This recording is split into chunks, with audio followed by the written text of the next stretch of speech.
বৈশ্বিক জলবায়ুর বিরূপ প্রভাবের কারণে বিশ্বজুড়ে প্রতিদিনই একটু একটু পরিবর্তন হচ্ছে আবহাওয়া, বৈশিষ্ট্য হারাচ্ছে ঋতুগুলো। সব মিলিয়ে আবহাওয়ার এক এলোমেলো অবস্থা সারা বিশ্ব জুড়েই। তার ভেতর তাপপ্রবাহ, অসময়ে অতি ভারী বৃষ্টিপাত, অনাকাঙ্ক্ষিত তুষারপাত তো নিত্যদিনের ঘটনা। আবহাওয়ার এমন টালমাটাল অবস্থার মুখোমুখি হয়েছে বাংলাদেশও। গেল কয়েকদিন বৃষ্টি যেন আসি আসি বলেও আসছে না। একবার এসে গেলে তার কিছুক্ষণ পরই প্রবল রোদে পুড়ে যাচ্ছে সব। ঢাকাসহ সবগুলো বিভাগে খুব শীঘ্রই ভারী বৃষ্টিপাত হওয়ার সম্ভাবনা রয়েছে বলে জানিয়েছে আবহাওয়া বিভাগ।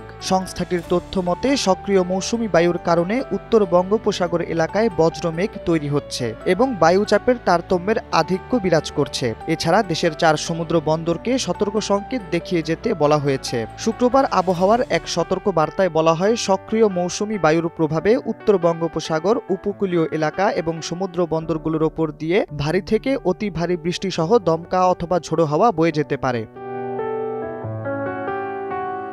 আবহাওয়া অফিস বলছে, দেশের প্রায় সবকটি বিভাগেই মাঝারি থেকে ভারী বৃষ্টিপাত হওয়ার সম্ভাবনা রয়েছে।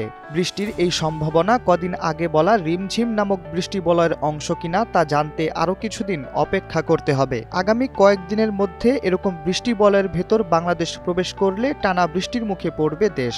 তখন ঢাকা যেমন পড়বে জলাবদ্ধতার মুখে, তেমনি পাহাড়ি এলাকাগুলোতে দেখা দিতে পারে পাহাড় ধসের আশঙ্কা।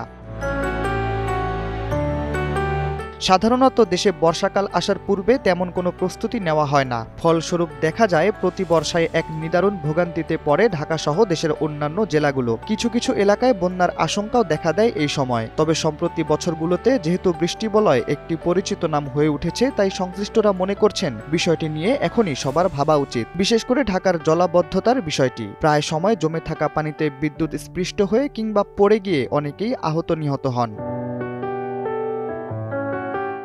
অন্যদিকে ভারী বৃষ্টির সম্ভাবনা থাকলেও দেশের প্রান্তিক এলাকাগুলো সহ পাহাড়ি এলাকায় এখনও নেওয়া হয়নি তেমন কোনো প্রস্তুতি। পাহাড়ি এলাকাগুলোতে পর্যাপ্ত আশ্রয় কেন্দ্রের অভাব সহ জনসাধারণের অসচেতনতার কারণে প্রতিনিয়ত বাড়ছে প্রাণহানির সংখ্যা। শাহরিয়ার আহমেদ, সময়ের আলো।